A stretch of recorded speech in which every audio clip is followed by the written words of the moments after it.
Hello friends, कैसे हैं आप सभी लोग। आई होप आप सभी बहुत अच्छे होंगे। तो दोस्तों, फाइनली आपके एग्ज़ाम के रिज़ल्ट को लेकर बहुत बड़ी अपडेट आ रही है। जी हाँ दोस्तों, जैसे कि आप देख सकते हैं यहाँ पर आपके दिमाग में जितने भी डाउट है, चाहे वो आपके रिज़ल्ट को लेकर हो, ठीक है, चाहे आपके डॉक्यूमेंट वेरिफिकेशन और फिजिकल को लेकर हो, यानी कब आपका फिजिकल होगा, कितने दिन चलेगा और अभी आपके पास कितना समय बचा हुआ है, ठीक है, और अभी आपको क्या गलती नहीं करनी है, फाइनल रिजल्ट कब आएगा। और सबसे बड़ी बात दोस्तों, जो नई वैकेंसी है यूपी पुलिस कांस्टेबल की, लगभग जो 40,000 पदों पर होनी है, वो कब तक आएगी, इन टॉपिक्स पर हम बात करेंगे।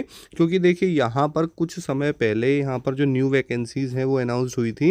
तो जैसा कि देखा जा रहा है कि जो भर्ती बोर्ड है वो बहुत तेज़ी से भर्ती प्रक्रिया को कंप्लीट कर रहा है। तो ऐसे में ऐसा लगता है कि ये जो नई वैकेंसी है ना, ये भी दोस्तों आपको बहुत जल्द देखने के लिए मिलने वाली है, ठीक है।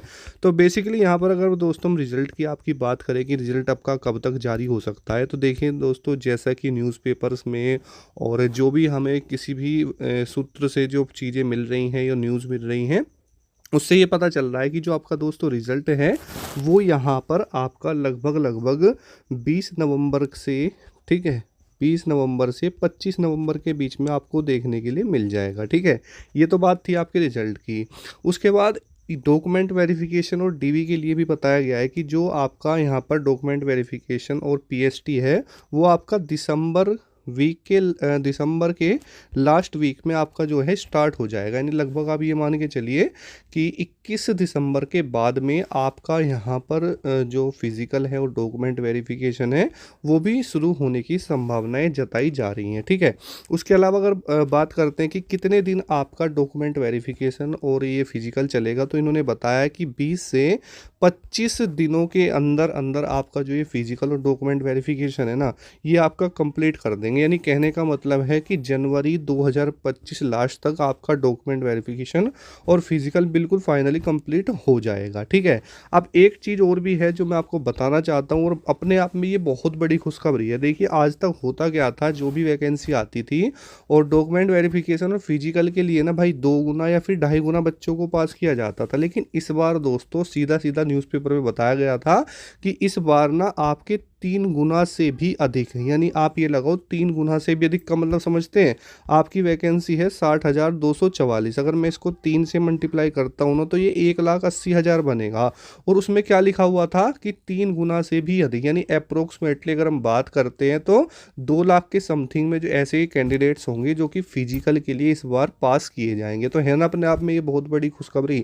और जब दोस्तों यहाँ पर आपके 2 लाख बच्चे पास होंगे, तो ये तो बहुत ही एग्जैक्ट सी बात है दोस्तों कि आपकी जो कट ऑफ है ना, उस पर तो फ़र्क पड़ना ही पड़ना, ये चीज़ें क्लियर हो चुकी हैं, ठीक है। पहला तो सबसे बड़ा पॉइंट यही हो गया कि भाई आपके इतने अच्छे खासे बच्चे पास होंगे तो कट ऑफ पे तो फ़र्क पड़ेगा ही, ठीक है। दूसरा सबसे बड़ा क्या है कि भाई इतने सारे क्वेश्चंस हैं जो कि कैंसिल कर दिए गए हैं। अब कुछ कैंडिडेट इसको नेगेटिव वे में भी ले रहे हैं, लेकिन इसकी जो पॉजिटिविटी है आप उसको देखिए। पॉजिटिविटी क्या रहेगी कि जो क्वेश्चंस आपके कैंसिल हुए हैं ना, पहले क्या होता था, आपकी शिफ्ट में जितने भी क्वेश्चन गलत होते थे उसके आपको फुल मार्क्स दे दिए जाते थे। जैसे 31 की सेकंड में 7 क्वेश्चन आपके गलत हैं, ठीक है, तो यहाँ पर 14 नंबर पहले मिल जाते। लेकिन अब ऐसा नहीं है दोस्तों, ठीक है। अब कुछ उन्होंने चेंज कर दिया है, तो आपको फुल मार्क्स तो मिलेंगे नहीं, लेकिन एवरेज के आसपास मिल जाएगा। वो भी डिपेंड करेगा कि आपके कितने क्वेश्चन ठीक हैं, ठीक है। तो उसका एक अलग फॉर्मूला है, वो चीज़ें अलग हैं। तो अब ऐसा नहीं होगा कि आपको पूरे नंबर उसके दे दिए जाएंगे। और नॉर्मलाइजेशन से भी दोस्तों इस पर फ़र्क पड़ेगा। जो स्टूडेंट्स ये सोच रहे हैं कि सर हमारी शिफ्ट में तो एक भी क्वेश्चन कैंसिल नहीं हुआ तो हमें दिक्कत होगी, तो ऐसा कुछ भी नहीं होगा दोस्त। अपने अंदर अपनी एनर्जी को, अपनी पॉजिटिविटी को ना बना के रखो, ठीक है। अब उसमें आपकी गलती थोड़ी ना है कि भाई आपकी शिफ्ट में क्वेश्चन गलत नहीं है, उनके में हो गए। तो ये कोई चीज़ें नहीं होती है नेगेटिविटी लाने की, ठीक है। बस आपको ध्यान क्या रखना है कि भाई जो मैंने अपनी आंसर की देखी है ना, मेरे पास इतने क्वेश्चन ठीक है और मुझे इस बार कोई नहीं रोक सकता सिलेक्शन के लिए। ये चीज़ आपके दिमाग में होनी चाहिए। फाइनल रिजल्ट की अगर मैं बात करूं तो फाइनल रिजल्ट दोस्तों बताया गया है आपका फरवरी 2024 में, 25 में सॉरी, ठीक है। यानी फरवरी के महीने में आपका जो फाइनल रिजल्ट है वो भी आपको देखने के लिए मिल जाएगा। तो मुश्किल से आपके पास 2 से 3 मंथ ऐसे फिलहाल अभी बचे हुए हैं, ठीक है। यानी आपका नवंबर चल रहा है और दिसंबर, जनवरी, फरवरी में रिजल्ट है, यानी लगभग 2 से ढाई महीने अभी आपके पास बच रहे हैं इस भर्ती के लिए। इसमें आपका सारा जितना भी प्रोसेस है, जो भी प्रोसीजर है, वो कंप्लीट हो जाएगा। और ये समय वो है कि जिसमें अपने आप को आपको ना बहुत अच्छे तरीके से रखना है, और कॉन्फिडेंस नहीं होना, अपने ऊपर ट्रस्ट बना के रखना है, किसी की बातों पर विश्वास नहीं करना, ठीक है। सिर्फ अपने जो तैयारी की थी ना उसी को बार बार याद कीजिए, और अपने अंदर जितनी हो सके उतनी पॉजिटिविटी लाइए, क्योंकि ये एक समय ऐसा होता है ना, देखो पेपर मैं मानता हूँ तैयारी करनी पड़ती है सब चीज़ें, लेकिन भाई अपने आप में फिजिकल भी ना एक, आप ये कहिए कि अपने आप में ही एक अलग सी चुनौती है, ठीक है। तो नॉर्मली तो आप नॉर्मली फिजिकल कर लोगे, लेकिन ग्राउंड पे दौड़ने में ना थोड़ा फर्क होता है। जो बच्चे थोड़े कभी दौड़े नहीं है ना, तो उनको दिक्कत हो सकती है, लेकिन अगर आप अपने ऊपर संयम बनाएंगे, ओवर कॉन्फिडेंस नहीं होंगे, कॉन्फिडेंस रखे रहेंगे ना, और सबसे बड़ा मोटिवेशन तो देखिए अपने माता पिता हैं, ठीक है। आप उनको याद कीजिए, उनके स्ट्रगल को याद कीजिए, और ये सोचिए कि मेरे लिए तो सिर्फ ये 5 किलोमीटर ही रहेगी, और 5 किलोमीटर तो है भी नहीं, 4.8 किलोमीटर है, ठीक है। बस यही है आपकी कामयाबी और आपके माता पिता के स्ट्रगल के बीच में, कि आप उनके लिए 4.8 किलोमीटर रनिंग कंप्लीट नहीं कर सकते, ठीक है। तो ये ऐसे ऐसे थॉट्स अपने दिमाग में लाइए, और नेगेटिविटी में बिल्कुल भी मत जाओ दोस्तों। जिसकी भी बातें आप सुनते हो ना कि वो सर ये कह रहा है, वो ये कह रहा है, भाई आपको वो लोग ऐसी चीज़ें बताएंगे जिन्होंने खुद कुछ नहीं किया, ये वो आपके हेटर्स हैं, वो चाहते हैं कि आपका भी नहीं हो, ठीक है। तो उन सबको आप इग्नोर करो, क्योंकि आपने जब एग्ज़ाम की प्रिपरेशन की थी तब आप अकेले थे, तो अब किसी की बातों में क्यों होना, ठीक है। तो जाहिर सी बात है, अगर आप उस लायक हो तो आपको इस बार सिलेक्शन जरूर मिलेगा। बस फ़र्क इतना ही है कि अभी आपको ना बहुत ज़्यादा अपने ऊपर कॉन्फिडेंस रखने की ज़रूरत है।